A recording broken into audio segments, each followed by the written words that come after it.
Danite Radio. Welcome to the Godcast. If you could hide to cold love in the twinkling of an eye, and then continue onward with that same speed to fly. Howdy, folks. What's up? Heyo. We're back with Devyn Devyn Doty. Doty. Forgot her last name Doty. for a second. Sorry. Oh, Doty, like coyote. Dang it. and then even when you thought you remembered, you forgot. I know. That's okay. So, yeah, we got a special Godcast this week. Extra special. Extra special. Some word of wisdom Coming your way. coming your way. We a topic that's near and dear to my heart. Kind of an important one. I'm sure it's near and dear to these two as well. Oh yeah, very much so. That's why we brought Devyn in. She's an expert on the word of wisdom. Yeah. Thank you. I've lived on both sides of the coin, Rocky's been there too, so Yeah, it makes it extra special when you've Right. seen the other side. and I like that too because it's good to like empathize with people and to understand, you know what I mean? Because it's not just like, well, I grew up this way and I've always lived the word of wisdom and I've never had alcohol or I've never had anything. It's good to have that experience and then you can be able to relate to people when they're struggling. Sure. Or maybe when they're trying to live the word of wisdom for the first time, because Sure. it's difficult, and sometimes you can see like, why am I doing this? What's the point of it all? And it's hard to get a good view of it until you really start seeing those blessings just come rolling in. Yeah. Yeah, and I think both points of view are important in the church. Like the one that's always done it and then the ones that haven't so much. But you're right. I agree 100%. I guess we'll just jump in, huh? Yeah, we're going Yeah, for it. we're Just skipping. diving head first. We don't care how your week was, Devyn. We just My want to hear week? your expertise. Oh, sorry. No, Yeah. it's all right. My It's week good. was pretty awesome though. Was it? Do you want Yeah. to share? I mean, the baby's really cool. Babies are dope, huh? Yeah. Yeah. She's the coolest baby ever, and work is going good, and the coronavirus is crazy, but Is the coronavirus it's crazy or people's are people crazy? reactions are crazy. That's the scary thing about it right it's now, amazing. and we'll kind of touch on that a little bit later too, with some of our topic. But yeah, that whole thing. Darren and I, luckily, are pretty much like, we have a pretty good small amount of, just enough for us and like the baby. And so Sure. I'm pretty confident that like if we had to quarantine ourselves right now for like the next even like 3 or 4 months, I think we'd be totally fine. So Oh, good on you. yeah, I didn't have to go hoard toilet paper. Yeah. Yeah. So weird. Like, yeah, now there's a shortage of toilet paper because you people are buying all the toilet paper. Like, what are you gosh. doing? Yeah. Amazing. Yeah. Well, Artificial shortages. But maybe Costco not. doesn't care. They're loving it. I Yeah, they know, are. right? Like, I'm starting to think Walmart and Costco have teamed up and started the coronavirus. They're going Yeah. to come out Monday like, we were just kidding, but thanks for all your money. That's some heavy conspiracy right there that the coronavirus was man-made. Mm-hmm. Anyway, that's besides the point. That's How was your another guys' episode week? For sure. Good. Yeah, I don't know. Not Weird. much happened. Yeah, just helping our uncle fix up one of his rental properties and Nice. building some dumpsters for him. Yep. Speaking of which, he goes back to work Monday. So, Does he? yeah, that's what he said. It's going to be hard to pour concrete without him. Is that what he wants? I don't know. Concrete? No, I'm sure he doesn't because we'd ruin it. We're not good at concrete. I know a We're guy not- who does we're not concrete. guys. Yeah, is he a dope fellow with a beard? Yeah, Yeah, love that guy. yeah. Yeah, He's pretty good at it. yeah. I'd imagine he's good at most things he does, huh? Yeah, for the Yeah. most part, for sure. Love that guy. We're talking about Devyn's dad, by the way. In case you guys didn't follow. He's the man. The man He's with the plan. man. Yep. Well, should we get into it? Yeah. Will you Charge. get into it? Onward. Onward. Christian soldiers. I was just about to start singing that, and then I thought better of it. Why? We'd love to hear you sing. You guys aren't lucky enough yet. All right. Okay, well, again, we had an order to these Godcasts. Started with Christ because we started in Christmas, but then we went to... Have you listened at all to the Godcasts? Some episodes, but not... So we started with Christ because it was Christmas, but we the original plan was to start with an argument for God, which was our second Godcast. Yeah. And then we were going to go to the argument for Christ. Oh, we flip-flopped those because of Christmas. Yeah, and then we went to The Prophet Joseph Smith. Prophet Joseph Smith. Yeah. Just so we could argue our faith. You know? And so now the order is going to be less strict. We're going to do the things that we more want to do first, which is we've been on this Word of Wisdom kick for a while. About a year now, really. Yeah, or a year and a half maybe. And it receives a ton of pushback from... Really? Oh my gosh. And we'll get into why, like we'll talk about. Yeah. But it's like, even like bishops I talk to about it are like, well, that seems a little zealous, you know, and it's not like we're pushing it on other people. We're just, we just tell our experience and what we do. And well, that's the whole point of like podcasts, right? You're not trying to tell people how to live their lives or trying to say that I'm the authority on this matter, but it's like, this is my experience and I want to share it with people and maybe somebody can relate and maybe it'll help somebody. Sure. And yeah. Yeah. But people get aggressive about this one. So it's bizarre. And I guess we can explain how it came about. Yeah. The Start from the changes very that we beginning. started making. Sure. Well, the very beginning would be when Rocky was in high school. How dare you, sir? It's true. Yeah, I know. But I guess for me it was I'd been home like a year or a year and a half, and Rocky and I started working together again, and Rocky came to me with a question about the Word of Wisdom. And I can't remember exactly what he asked, but it was something to do with it says in the Word of Wisdom you should eat meat sparingly. And it should only be used in times of winter or in famine. Right. And his question was about famine. I think he said, has this country experienced a famine that you can think of recently since like the Great Depression? Yeah. And I was like, not that I know of. And we got to thinking, we got to talking, and we kind of came up with a diet. We called it the Mormon diet before that became taboo. Oh yeah. And we came up with a diet that we started living pretty strictly when it first started, and I vaguely remember that. Yeah, we almost completely cut meat out. We had a family council and you were there. Yeah. Yeah. Let's back up a little first. Okay. So, we're backing up. Sorry. Our family has it. Back it up. And I think your family's similar, but our family, mostly extended family, has a pretty severe relationship with chemicals.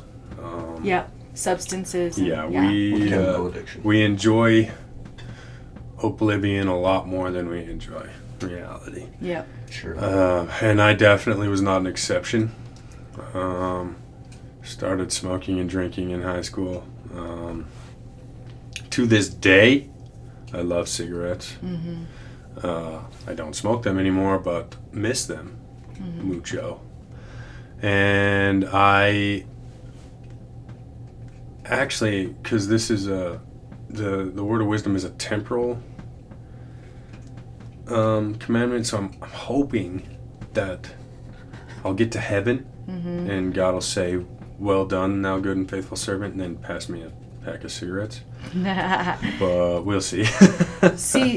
Which, interestingly enough, also receives a lot of pushback. Oh my gosh. See, the thing about the Word of Wisdom... No, but receives less pushback than the meat thing. But anyways, go ahead. People just love their meat. Yeah. So the thing about the Word of Wisdom, and maybe we'll talk about this more in depth a little bit later, is that like when you become addicted to something here on earth, you're going to have to suffer those same addictions in the afterlife, only you won't be able to satiate them. Sure. Because you won't have your physical body anymore. And so I think that's part of the whole reason of like, don't get addicted to these things here on earth because you're going to still have those same cravings afterwards. And that's kind of going to be part of your punishment. It's not going to necessarily be Christ and Heavenly Father are not going to wag their fingers in your face and say, oh, you did a bad thing, but it's going to be your own internal turmoil because now you're addicted to this thing and you're still going to be craving that in the afterlife, but you won't be able to satiate it. And it'll, just like it does here on earth, it'll consume your mind and you won't be able to do the work that you need to be doing. Agreed. Anyway. I have heard that as So well. I doubt he'll be handing you a pack of cigarettes. Yeah. But I think the need for them, he will relieve you of. I could get lucky, though. Don't take this away from him. All right. No. No, I get it, and Yeah. I've been quit for a while, but so in my I quit smoking, I quit the drinking, and then how long ago was it? A year and a half ago? No, it was almost 2.5 years ago. Yeah. I had some things happen in life, and I picked up the cigarettes again. And you think they're good the first time you start smoking? They're dope the second time. And I was really struggling. I went for about 3 weeks, maybe a month, and I finally had to ask my dad and my brother for a blessing. And it was like, I was in despair. I was like, I'm not going to quit this again. Like, this is killing me. And I was only up to like 5 cigarettes a day, but it was getting bad. But my little brother here came with his spiritual Louisville Slugger and bashed me over the head with it, and it was seriously. The next day, I had the same cravings, but I had the power to fight them. It was amazing. And so it got me thinking about the word of wisdom and about obedience, so in my striving to be more obedient, I decided to take a harder look at the word of wisdom. And I read it a few times, and I went into the celestial room, I prayed about it, and I read it again. And because I'd had the brush with cigarettes, but and this was a little while after I quit the smoking, but I still had a pretty severe caffeine addiction. And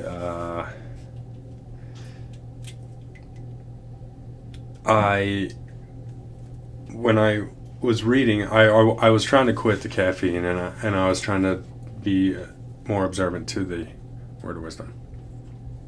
And it wasn't a coffee addiction. It was in the form of energy drinks, And that addiction I actually just barely gave up. We love the caffeine. Yeah, not that long ago. So wait, you totally gave up caffeine? Like no energy drinks, no... Yeah, I've been off for... Coca-Cola or anything? 4 weeks, yeah. Wow. Nothing. Yeah. Nice. So. And I've been off about 6 weeks. But I've done this before, Yeah. So I'm being extra careful. But I when I was in the celestial room, I read... these 2 verses, and they stuck out to me. It's D&C 89, 12, and 13.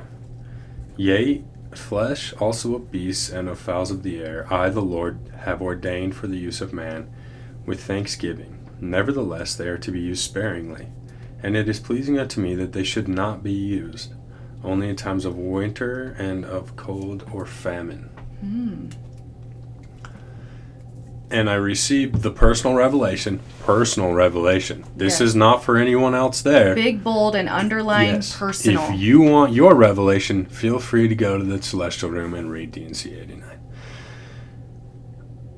That, why don't you hold off on quitting the caffeine, and let's try and eat less meat.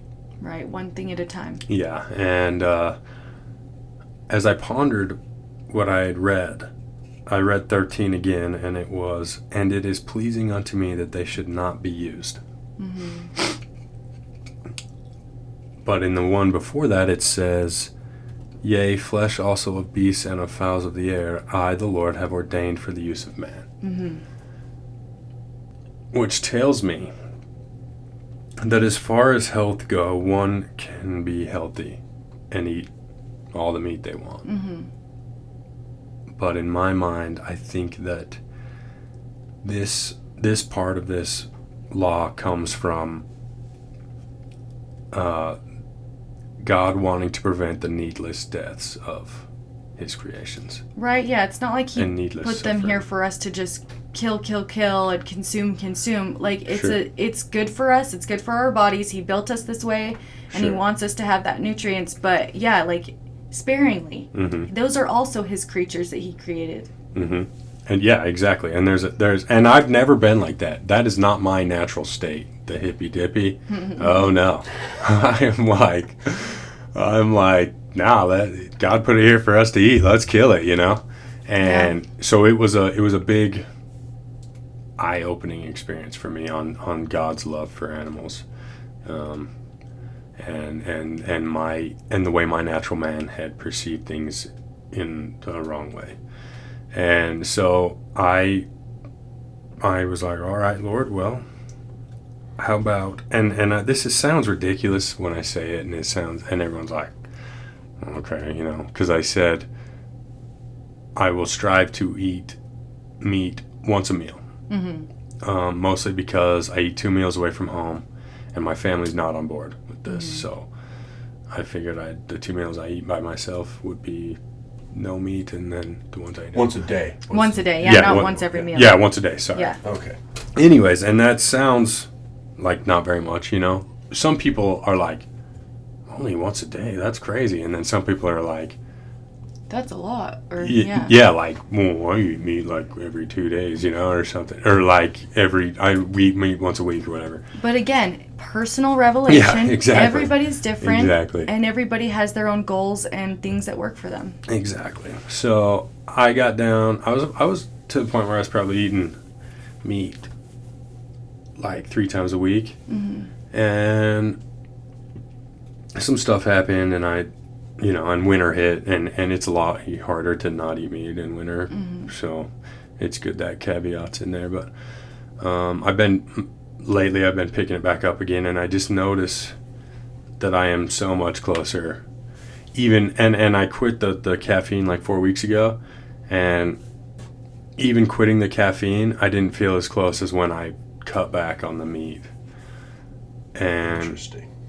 I feel like maybe that has to do with because you took the time to really sit and study and understand and learn the word of wisdom. Yeah. So it's not just about what you're quitting, but it's about why, and it's about like the true desire to be a disciple of Christ and to follow his word. 100%. And that's what it was. It stemmed out of, okay, I need to start being, I spent my high school and late and early 20s doing everything I could to rebel against God, and now it's time. I need to, if I'm going to truly have repented for those times, I need to be obedient in every way possible. Right. And I figured, how can I be obedient to this law if I haven't read it and understood what it means for me? Mm-hmm. And again, the 2 things I get the most pushback on, and I've shared the I hope God gives me cigarettes in heaven with everybody. Mm-hmm. And they all kind of laugh, but there's never like a real pushback. But the second the meat comes up or the caffeine comes up, my goodness, the pushback is brutal. Weird. It's like, well, you don't need to do that. You can just eat like chicken. Just eat like chicken. I'm like, it doesn't say. It doesn't specify the meat. It just says, and I'm like, and again, I was just telling you what I do. I wasn't telling you. Maybe it doesn't work for you. You know? And I think people, when you tell them that, well, this is what I do, I think in my own mind anyway, I'm seeing it as they're probably taking it as, oh, he thinks he's so much better than me because, or yeah, maybe. Oh, what? That's the standard now. You know what I mean? Like they see it as almost a personal attack. Like, oh, I'm not doing it good enough. That's not the case at all. And that's why I preface it with, yeah. I hope God gives me cigarettes in heaven, so that people know I don't think I'm better than they are. I have these addictions. You know, like I seriously crave cigarettes sometimes still, and it's been 2.5 years since I've had one, and it's like, look, I am not better than you are, I promise. This is just your experience. This is my experience. Yeah. And people just don't get that. They're just like, well, you know. Yeah. It's crazy, the pushback I get. And the most you can do is just say like, well, yeah, I'm glad you think that, and like thanks for like telling me, but this is just my choice. Mm-hmm.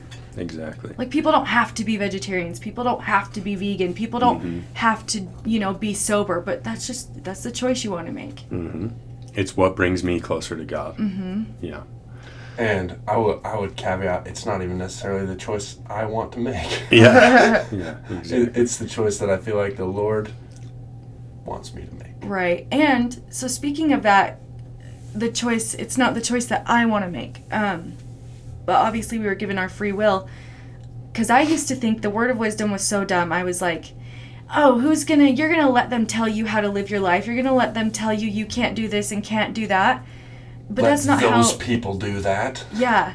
But that's not how it is at all. You're making the choice. Mm-hmm. Like, obviously, if I had it my way, I'd be having, like, black tea every day. Tea's my favorite. That was pretty hard for me to give up, was my yummy green tea and black tea and, like, all the fun stuff I can do with them. But it's not about I'm being controlled. It's about I want to be close to my Heavenly Father, and I want to be the best that I can in His eyes and living His word, and so I make the choice to follow it. Mm-hmm. Nobody's making me do it, right? Mm-hmm. I used to think that you're letting them make you do these things, and you know what I mean? Like, you're not living life, but that's not how it is at all. I could choose to go do that stuff whenever I want. Yep. It's my choice. Mm-hmm. Nobody's telling me to do anything. Yeah. Yeah. And yeah, I agree. But you find eventually that the benefits outweigh.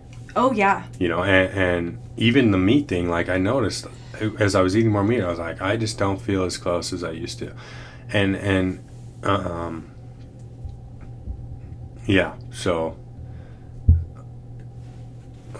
yeah. And there's, the other thing was, I replaced my addiction to all these chemicals I replaced them with exercise. And so I spend a lot of time on podcasts and YouTube videos learning about nutrition, And there are so many experts out there that will tell you, one's telling you should only eat meat, and one's telling you, vegetarian's the way to go and vegan is the way to go. And it was super confusing because they're all super convincing, they all have evidence to back up what they say, and they all have scientists know this. They all seem to agree that doctors don't know anything about nutrition. They all like, you have to be a nutritionist, and I'm like, okay, and I'd try some of them, and I'd think about some of them, but I'd always reflect back on the word of wisdom and how it would say, eat lots of vegetables, and grain is the staff of life, And I finally was just like, you know what, I'm going to read this, and this is what I'm going to do. Yeah. And I read it, and guess what? I get to eat bread now because God said I could, God said that's the staff of life. And I haven't seen a change in my physique. If anything, my physique's gotten better.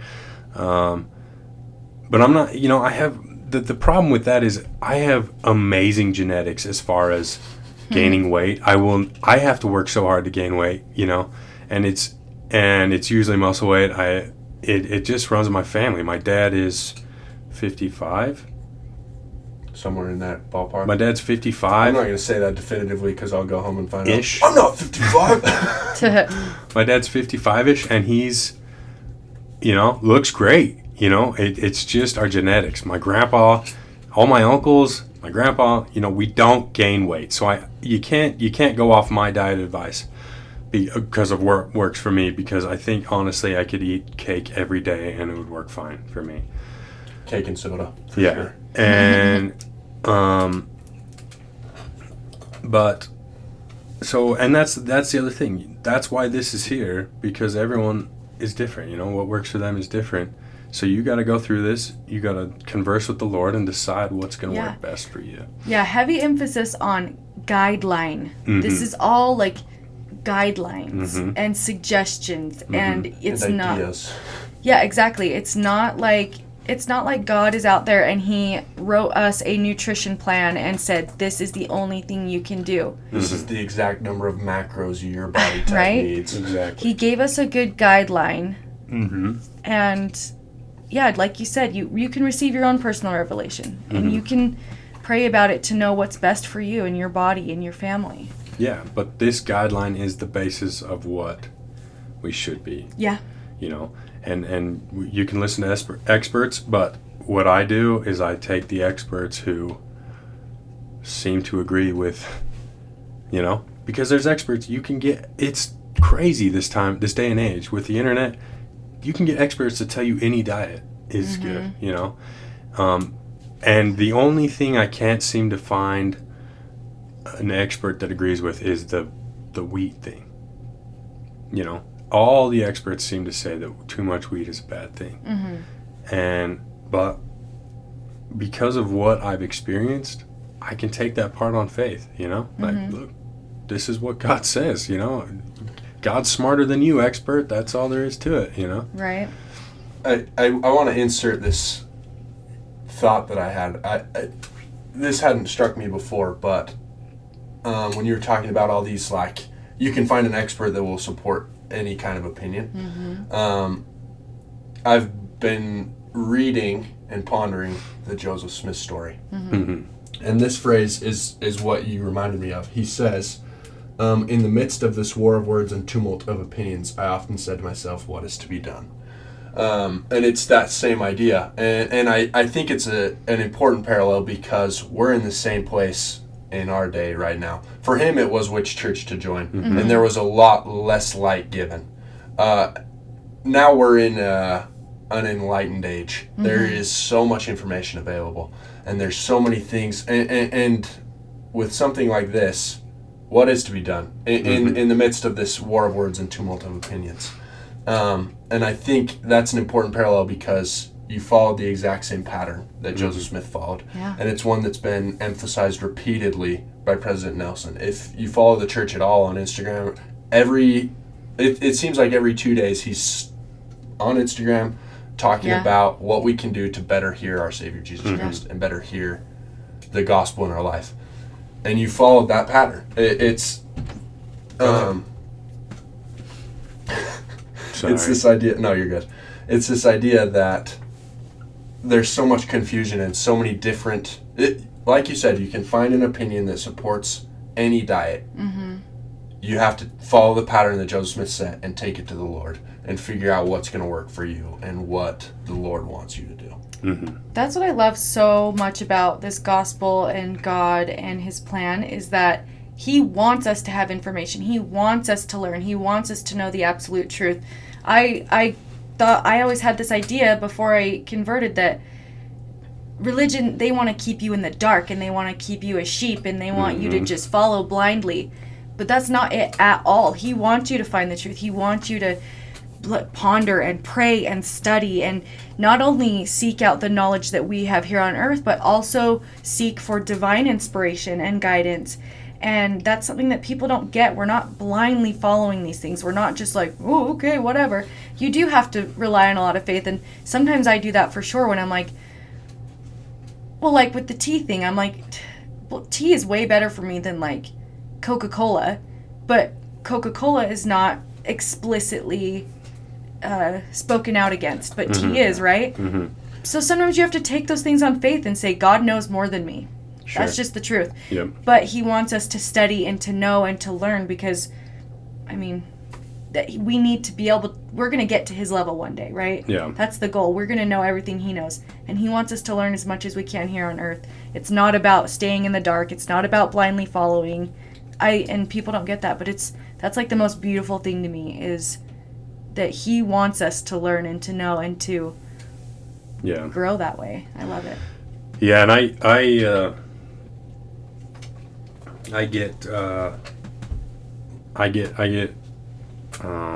don't know how to say it, turned off, I guess, when people start shushing, you know, oh, well, you can't talk about that, you know, and I'm like, no, that's not, you know, God's the model, so I'm supposed to raise my kids the way God is raising me, you know, and so I try and be as open as I can about the theories around our church and the you know, the way science seems to contradict the church sometimes, but I also try and point out, look, you know, this church is, especially for my kids, I'm like, look, if it weren't for this church, your dad would probably be dead or in prison or something, you know? Right, like, you wouldn't be present the way that you are. Yeah, like your life would be a lot different without the church in your dad's life, you know? So, we just have to take these things on faith and recognize that this church is the way, you know? If you're not... Because there's a lot of stuff out there that seems to contradict the church, and it's very convincing, and you get the right person saying it the right... And they can be very convincing, but fortunately for me, I've seen where my life goes without this in my life, you know? And I try and be as open as possible with my kids, and I think I've done a pretty good job. And I have an incredibly curious son who's very scientifically minded. Which makes me incredibly nervous because I've seen people like that, the way they... But it's also awesome, and just let him know, like, God is a scientist. He made it all, right? Yeah. Like, it's totally cool. I mean, freaking President Nelson's a heart surgeon, right? Like, that can be a beautiful thing, but yeah, it can be a little bit scary too. Well, and I just, all I'm saying is I understand the impulse to try and hide information. Yeah. But this day and age especially, you're not hiding that. You know, there's too much out there so you got to get on top of it. You know, you got to be like, look, this is what people believe, and it's convincing. I get it, but this is what we believe in, and just because you believe this doesn't necessarily mean you have to completely fall away from that. But exactly. You just have to be open-minded that God knows better than we do, and the scientific community changes its mind far more often than the gospel does. You know, there's scientific consensus on all this stuff, and then it changes in 40 years. You know, and all you can do is, and that's the same with the diet. The consensus changes, but all you can do is go back to what's been consistent. You know, and what's helped you in your life. And with the diet thing, if you look back in over the past 40 years, what they've been teaching in public schools is a healthy diet. It's mind blowing because they're like, well, this is it. This is a healthy diet, and you're like, okay. And then 2 years later, they're like, oh yeah, that was crazy talking about. That wasn't like do you remember the food pyramid? Oh yeah. Oh my gosh.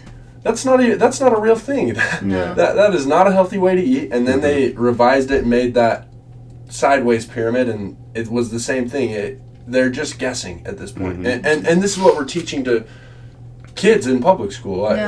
Hundreds of thousands of kids, hundreds of millions of kids, I guess, that this is a healthy way to eat and a healthy way to live, and it's not. Well, and that's the thing. It comes back to how lucky we are to be alive at this time in this country, you know? Because people have been eating like that, and they're living to be older than they have in a long time, you know? Obviously not longer than Noah, but there's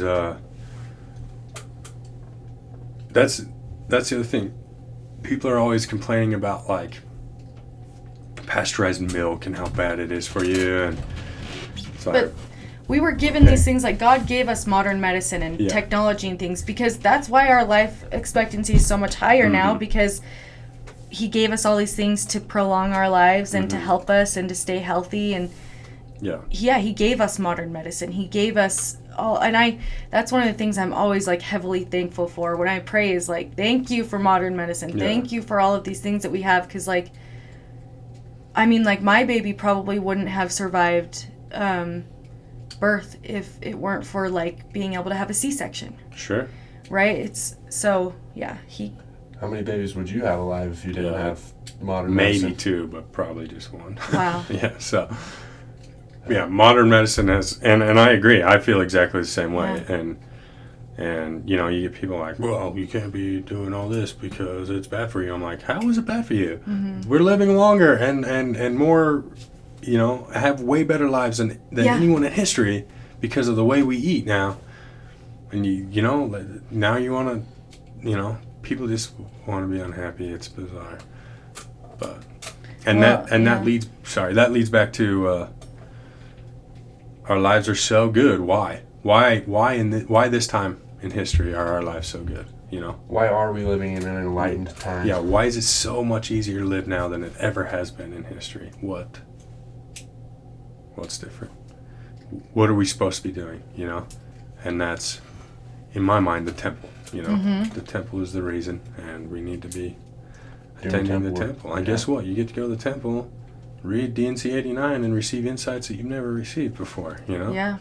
So, it's all and help to build God's kingdom here on earth, right? Yeah. Like yeah. we have longer lives to be able to do that. Yeah, exactly.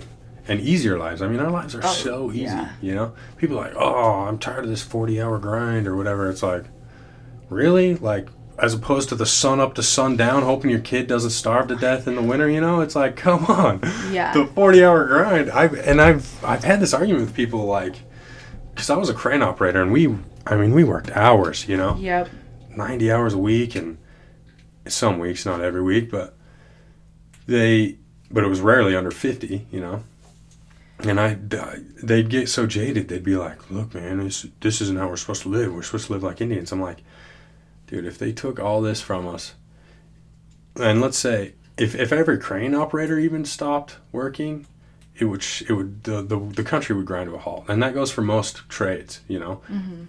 One trade stops working, and the economy would grind to a halt.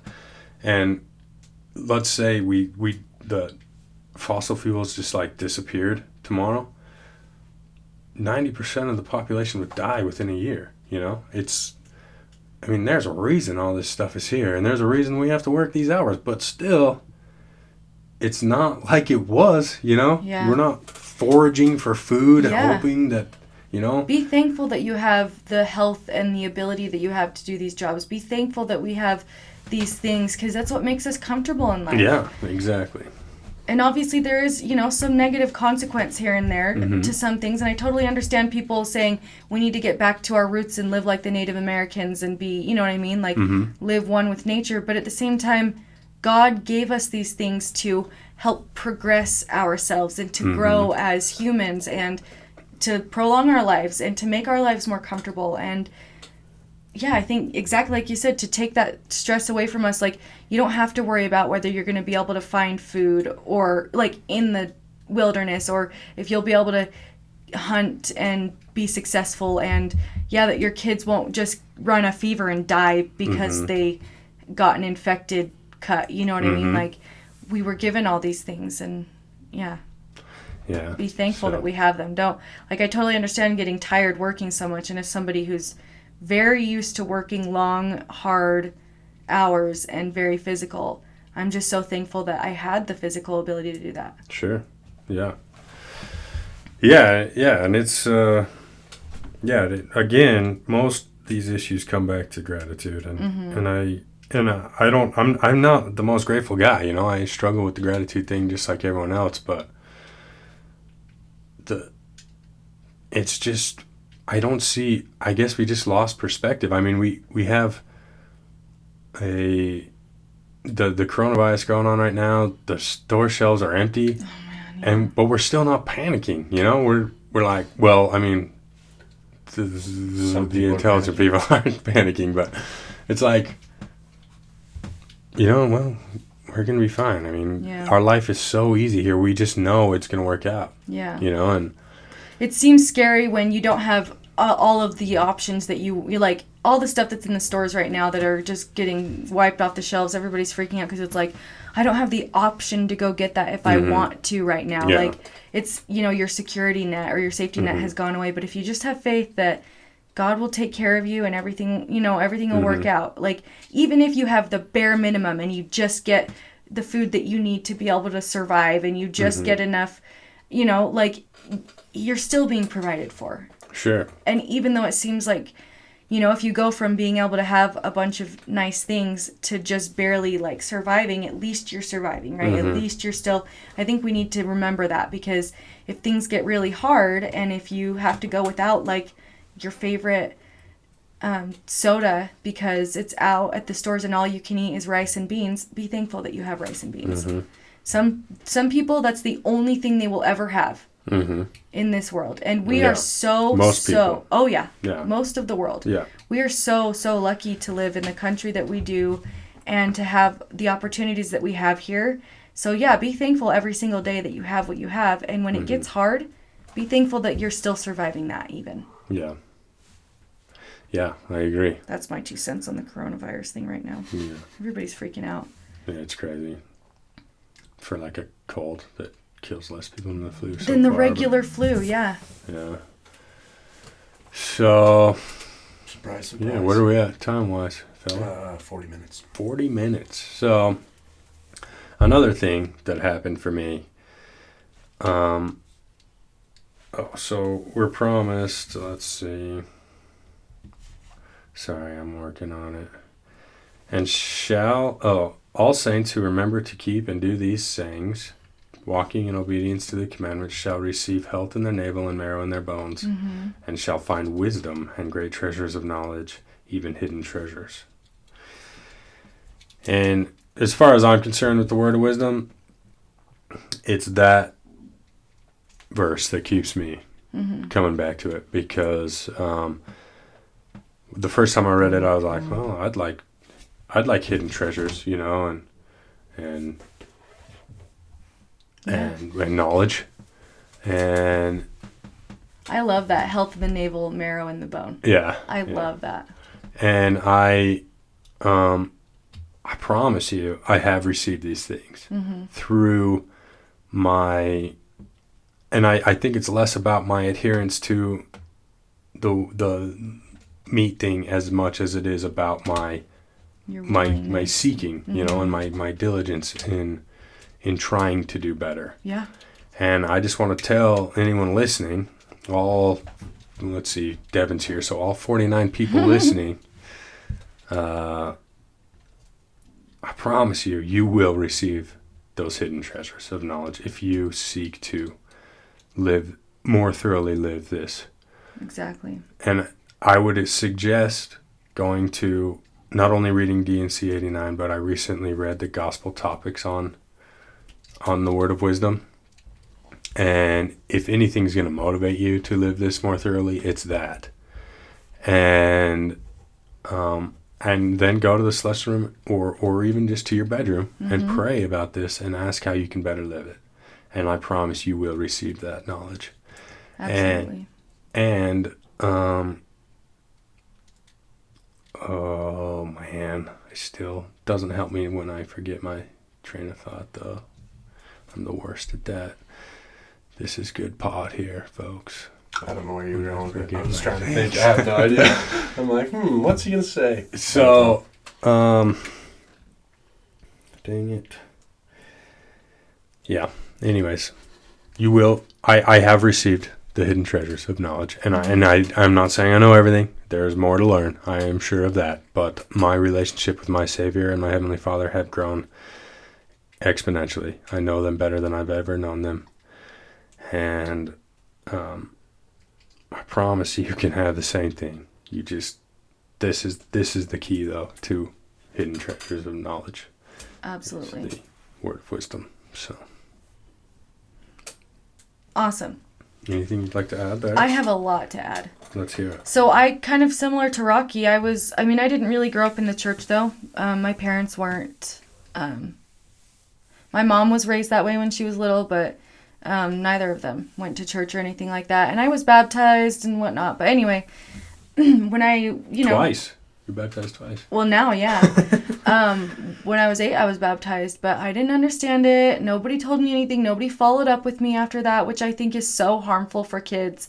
If you just throw them into it and baptize them just for the sake of them getting baptized, and then they get no follow-up. They get, I wasn't immersed in any of the knowledge, and so I didn't understand what happened to me. And I even felt, later in life, I felt like that to me was even more of you were trying to brainwash me because you just threw me into it when I was an 8-year-old and you expected me to live this life all of a sudden, right? Mm-hmm. That's not the case at all. That's harmful to do to kids. And I think we need to remember that if we're going to want our children to be indoctrinated and if we want them to live this life, we need to follow up with them. Not only should we, obviously help push them to baptism and help guide them in that path, but tell them why and keep them learning and stuff. But I didn't get that. And so I grew up, whatever. I started drinking. I started smoking when I was like 17 and drinking. And, well, I didn't drink until a little bit later. But, I mean, I had smoked pot. I experimented with a little bit. And so, when I started getting into my early 20s and all that, I drank pretty heavily. I would drink like a bottle and a half or a bottle of wine a night. Oh boy. I drank a lot towards the end of it, and I didn't ever smoke a whole lot. I always, it would be like a pack a week or something, but still, it's, I had an addiction. And for those of you out there who do smoke and drink, you're going to hate me for this, but when I finally quit, I just was able to do it cold turkey. It was the easiest thing for me. Mm-hmm. And it came about because I had a bunch of questions about the gospel, and I'd been seeing the missionaries. Mm-hmm. And Darren was with me. We were married at this time, and Darren's never had a drink in his life or smoked or anything ever. Mm-hmm. But he was, he understood that that's what I did when we got married, and it didn't really bother him, and he let me do my thing. But, he asked if I want to see the missionaries, so I start meeting with them, and Darren one day said to me, I just had all these questions, and finally he was like, it's way more simple than that. He's like, if you really want to find out if this works for you, just live it. Just try living the word of wisdom. Just try praying. You know what I mean? You don't have to be like converted or anything. Just try it out, and if you find truth in it, then seek more. And if not, then it's not your thing, no worries. And so I did that. I started praying, and I felt really awkward, and it was really hard for me for a long, long time. Mm-hmm. But I started doing it because I was like, okay, if I really do want to seek this out, and I had an honest need for knowledge. I was like, okay, you know what? And if it's not my thing, I'll walk away and it's fine. But I started feeling something, right? I started feeling more and more, and then it came to the word of wisdom, and I was like, okay, it's time to pony up and really do this. So I thought, well, I'll just try it out. No huge commitment. But like I said, I was able to quit smoking, and just that was it. It wasn't like I had to wean myself off of it or anything. And I was just blessed with that gift because, man, I know how hard it can be for people. I was able to put it down and not look back. And even be around my friends who drink and smoke still. Mm-hmm. And I don't really care. I did break down. So it's been a couple years since I've had a cigarette. And it's been almost 3 years since I've had a cigarette and almost 2 since I've had a drink. But I did break down, and I smoked a cigarette like a month and a half after Naomi was born. Because it's a lot of stress having a baby, obviously, sure. As you know, and just some things were happening, and I broke down and I smoked a cigarette, and then I was like, that was dumb. And just, that was it. And I was like, okay, well, you messed up. Time to pick up and do better next time, right? Anyway, so I've always struggled with depression and anxiety and for a long, long time.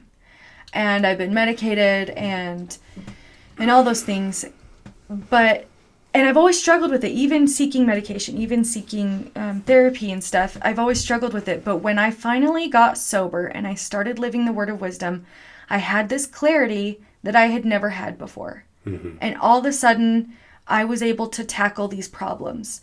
And not that they went away. Like, I still struggle with depression majorly, and I still struggle with anxiety, and I'm still medicated for it. Mm-hmm. And I see a therapist, but I can actually get a grip on it now because I have this clarity. And not only do I feel closer to my Heavenly Father, and not only do I feel better because I'm being a better disciple of Christ, but truly the word of wisdom was given to us for a reason. And that I have this mental clarity that I've never had before. And I can tackle these hardships and this, my mental issues. I can handle those things so much better now. Not to say that they'll go away. My problems haven't disappeared. But I am able to see the bigger picture. And I am able to live more clearly and feel better. And even when I'm feeling like crap, which totally happens, I'm not drowning my pain and I'm not drowning my issues in alcohol. I'm not self-medicating, and it really helps, honestly. It's like, I have a lot of friends who struggle with the same issues, but they all drink still, and they all, do their things, and I don't want to be that jerk that's like, You just need to get sober and then you'll feel better. But honestly, my honest opinion is, and at least my own truth is that try being sober. Try living with total clarity. And it's hard, especially when you've been using it to cope with things. But I promise, if you try sobriety and if you try living clearly and, following the word of wisdom, that's a good guideline. Even if you're not a member, like, just check up on it and see what it's all about. And it's just a good guideline to live by. And honestly, it's just, I've been given, that's just like one of the many blessings I've been given by living the gospel. And it's just crazy how wonderful my life has become since my rebaptism. Yeah. Conversion. That was the word I was looking for. But so eventually I was rebaptized, and which was a really cool thing for me. And because there were a lot of figures in the scriptures who were baptized twice. And I just feel so special that I was given that opportunity to make this choice again. Because when I got baptized when I was 8, I didn't know what I was doing. And it's just because I didn't grow up that way and nobody really put the time in. And obviously, like, my grandparents tried a lot, but I didn't live with them, right? I lived with my parents, and they just weren't members at the time. And so, not to say that anyone in my life did the wrong thing. They all did the best that they could. But I just didn't know. And so God wanted me to have the second chance to say, now you know. Now you have the knowledge. Do you wish to accept these covenants? And absolutely, right? I absolutely do. And my life is so, so much better for it. And the word of wisdom, like you say, Rocky, it's like there are so many opinions on what's good for you and what's bad for you. And you can find, there's even, I don't know if anybody's seen Portlandia, but there's an episode on Portlandia where they totally make fun of that, how it's like, you need to get at least 8 hours sleep. No, too much sleep is bad for you. You need to stand while you work. Standing is stressful on your body. You need to sit. Sitting is bad for you. It'll kill, back and forth and back and forth. You know where you can find absolute truth? With the gospel and with receiving personal revelation. God wants us to receive perfect knowledge. And he wants us to be the best that we can be here on earth. And so all you have to do is trust him a little bit. And even if you don't understand it, like I used to just, still I'm like, I want certain things, but it's like, even if I don't fully understand why I shouldn't have those things, I know that I'm so much better off without it right now. And I wouldn't change it for the world. And just like you said, Rocky, seriously, if anybody's having any questions or anything, just try living it and really put your heart into it, because when you honestly dig deep into your heart and you honestly want to live these things, that's when you will notice these blessings. And you put a little bit of faith in, and that's what some people find so scary is, you do kind of have to walk in not knowing what you're doing. Yeah. But that's where you will be blessed even more for it. Because especially when you put your faith in him when you don't fully understand. And then you come to fully understand, which I totally did. And that's part of those things where it's like, well, you just blindly followed. Yeah, maybe at first I did, but now I know why, and now I understand, and now I've been given the answers. Yep. And I don't blindly follow anymore. And I could make the choice to stop if I ever wanted. I made the choice to smoke a cigarette a couple months ago.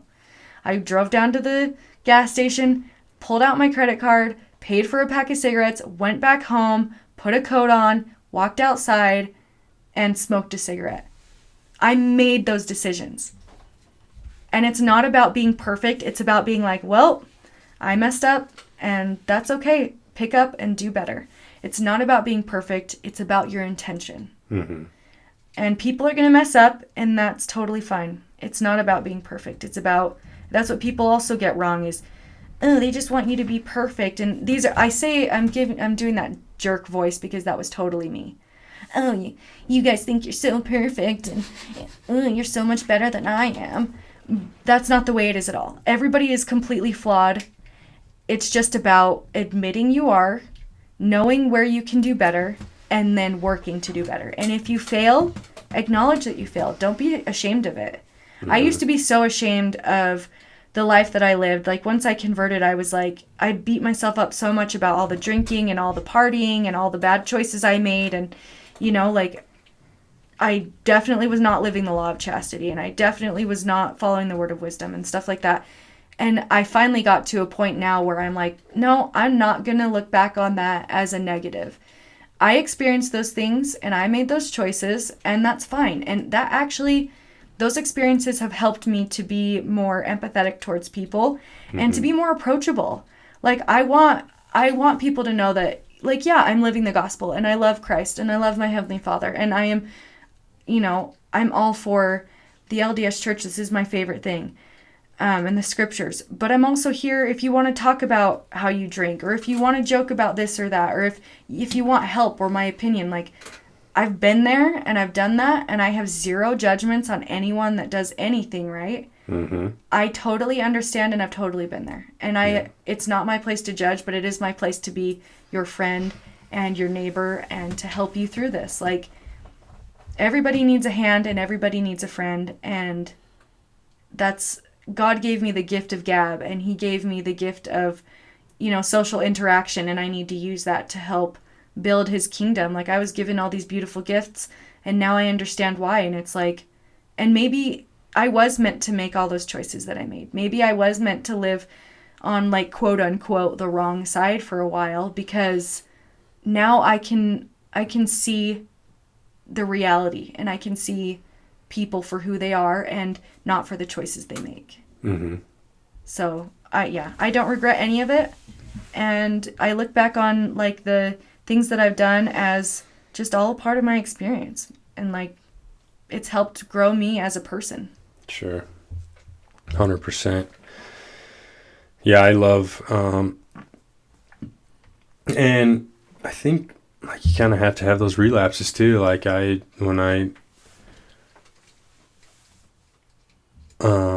I guess before I picked up the smoking again, it was like I still didn't really understand why I had to not, like, I get it. God said I'm not supposed to, but why, Mm-hmm. And then I picked it up and I realized that the difference. I had something to contrast, I realized, oh yeah, this isn't right. This just isn't right. It's not the way, the spirit's gone. It's just not the way it's supposed to be. Mm-hmm. And, I don't know what your caffeine intake is nowadays.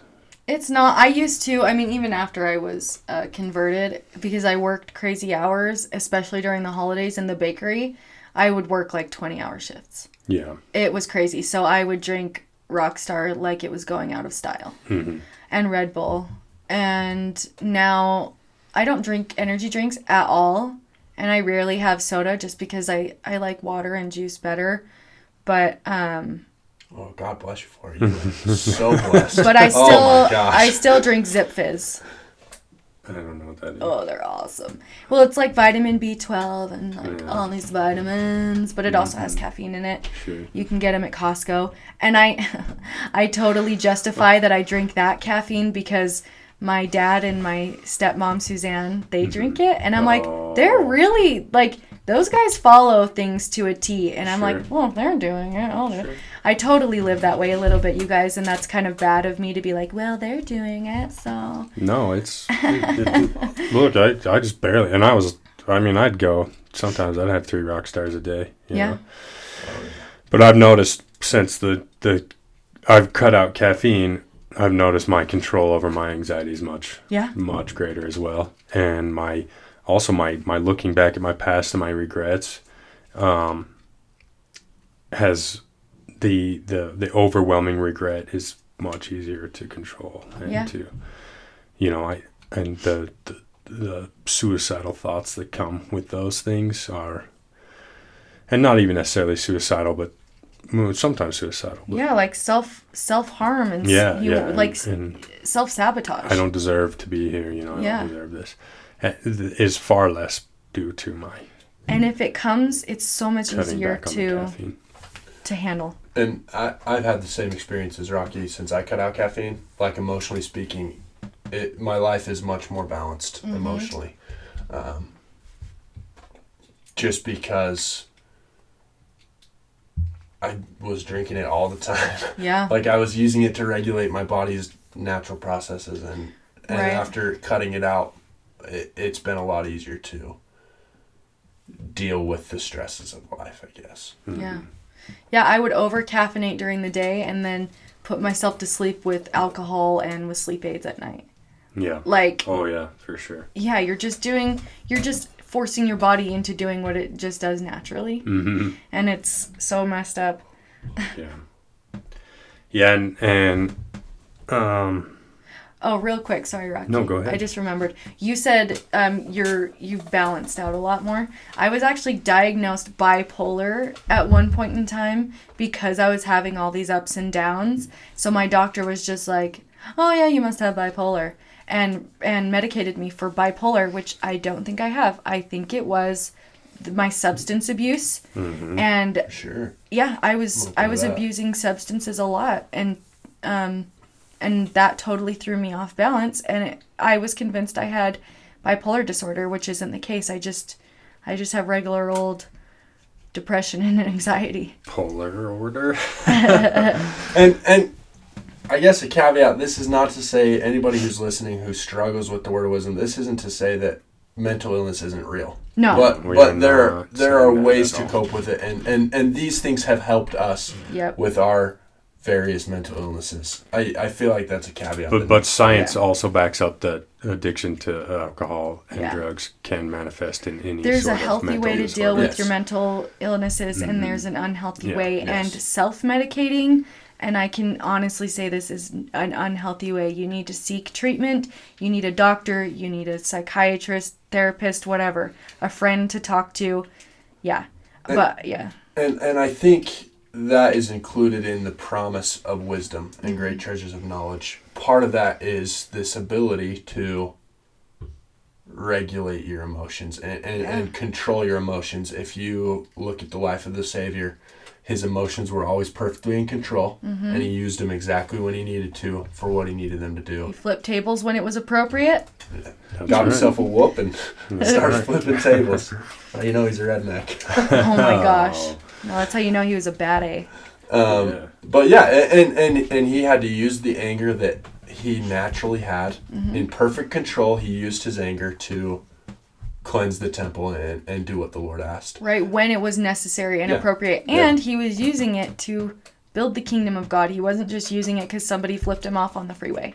Yeah, yeah. Speaking of bad A's, why is it that every time we do a podcast with you, I fall more in love with your husband? Because he's the He's coolest. freaking awesome. He's amazing. I He love that guy. Oh. really is amazing. He does BMX. Yeah. What? Yeah. He built a little It's dirt over. jump out in our backyard because his brother was in town this weekend and they've been going off. It's so cute. No. Now I saw it now on it's Instagram. official. I'm trying to steal your husband from you. Come hang out. Yeah, I really should. He's so cool. He grew up in the church. Yeah. And then he struggled in his teen years and he went through some hardships and he was back and forth and didn't know if he was in it or not. And then he gained this insane testimony and decided to go on a mission. A little bit later, he was 20-something when he left. Mm-hmm. He was like the oldest you can be to go on a mission. And he did it all himself. He worked his butt off to pay for it. He sent himself out, went to Honduras, did this and Honduras is a hard place to have a Yeah. mission. And especially Darren, he loves his creature comforts, like big long hot showers Yeah. and fuzzy towels and his deodorants and body sprays and his nice shirts and stuff. He loves his creature comforts, but he roughed it. He went to Honduras. He served the whole time. He was a very good missionary and came home. And he's been, obviously he has his own struggles, but he's been faithful ever since. And he somehow fell in love with me. And I was literally a Satanist when we met. Mm-hmm. Like, I was a member of the Satanic Temple and Nice. went to their meetings, and because it's a fun group. They're more of a political group than anything, but Sure. I totally, yeah, and when we met, he just was given this love for me somehow, even though I was totally the opposite of him. And just because of my love for him, I supported him going to church and I went with him. And that's kind of where it started, because I was like, I am so in love with this person. And if church is your thing, it's totally not my thing, but I want to support you and I want to be there for you. And I'm not going to Sure. make you go to church on your own and while I snuggle in bed. So I would get up and go with him every Sunday that he wanted to go. And when he asked if I wanted to meet with the missionaries, I was like, yeah, totally. Let's do it. Why not, right? Mm-hmm. I'm open to anything. And here we are. It's because he was so truthful about it. He was like, if it's your thing, it's your thing. If it's not, I understand and I love you anyway. Mm-hmm. I married you not being a member. I'm not going to be upset if you're not a member, right?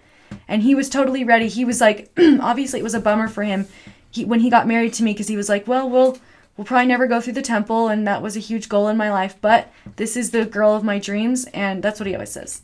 Mm-hmm. You're the woman of my dreams, and this is where I want to be, and if that means I can't go to the temple with you now, that's okay with me.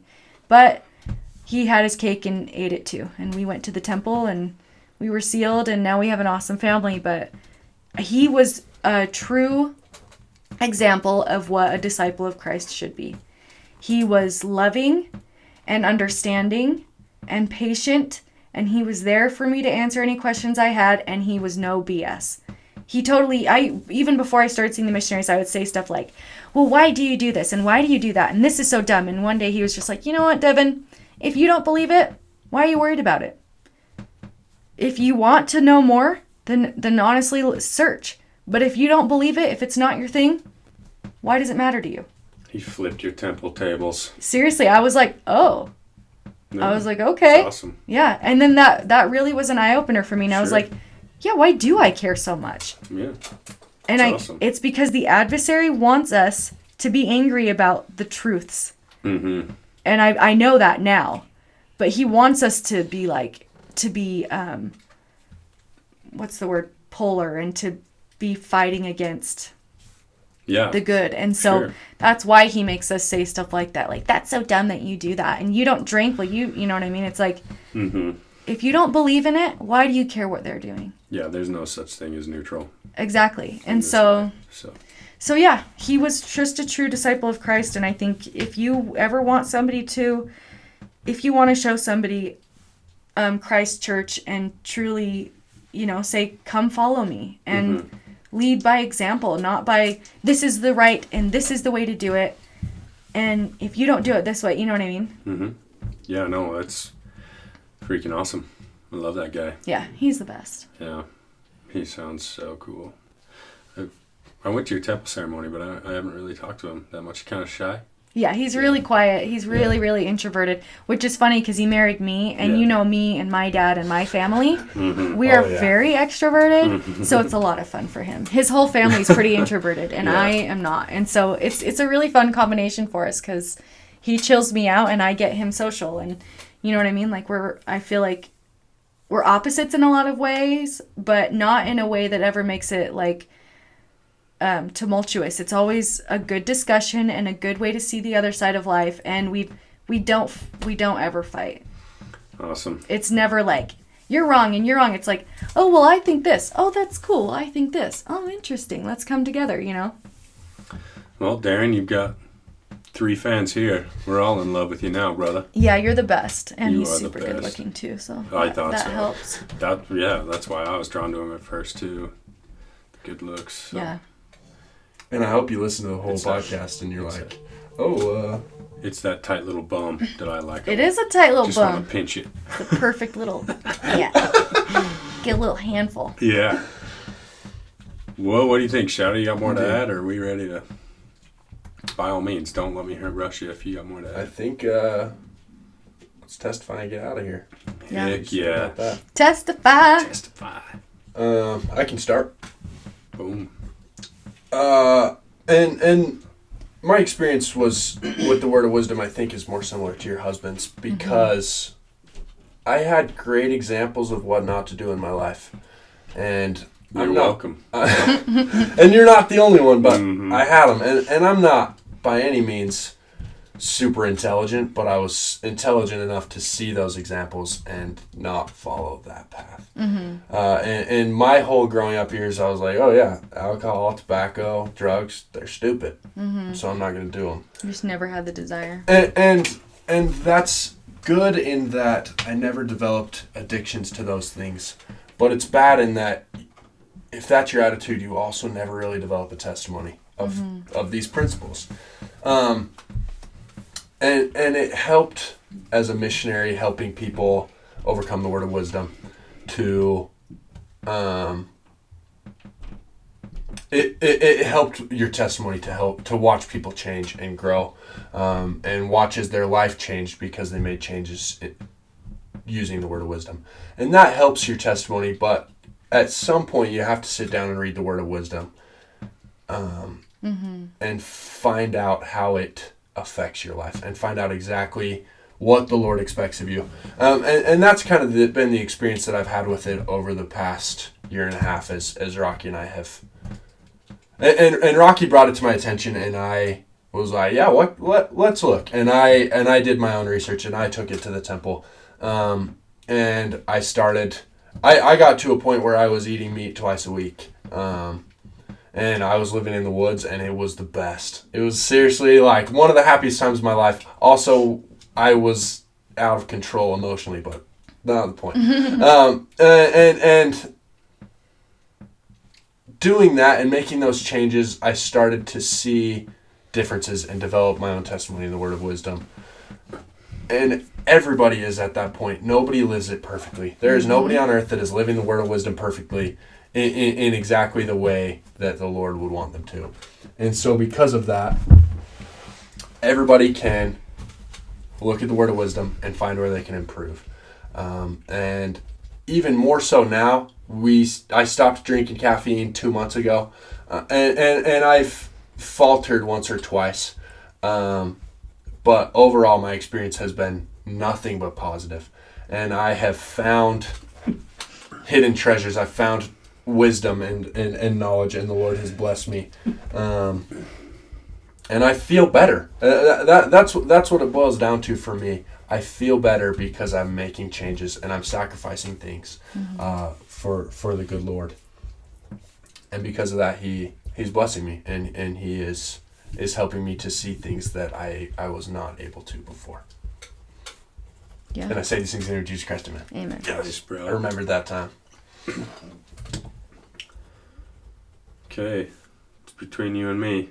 I don't care. You don't even care? I mean, I don't care who goes first. I care very much. Yeah, I've already said everything I think. Don't take my word for it. Like Devyn said, live it. Don't get mad at me. Do not get mad at me, because I don't care what you do, frankly. My life is my life and your life is your life. If you want to eat raw buffalo meat every day, by all means, But that will get expensive. Get after it, But what you should do, what I think you should do, this is me preaching to you now, is you should find out for yourself. Yeah. You should read 89 prayerfully with the intent to change your life, and it will change your life. Yeah. And these things I say in the name of Jesus Christ. Amen. Amen. Yeah, I have a real testimony of the word of wisdom and of the gospel in general. My life has been so incredibly blessed because I've been living this way. And I am so, so thankful to my Heavenly Father for giving us this guidance and this direction. And like Shadow said, nobody is perfect. It's not about being perfect. And I truly believe that God knows the intentions of our hearts, because we're never going to get it right here on earth. That's just the facts. All we can do is the best that we can, and then try to be better each and every day.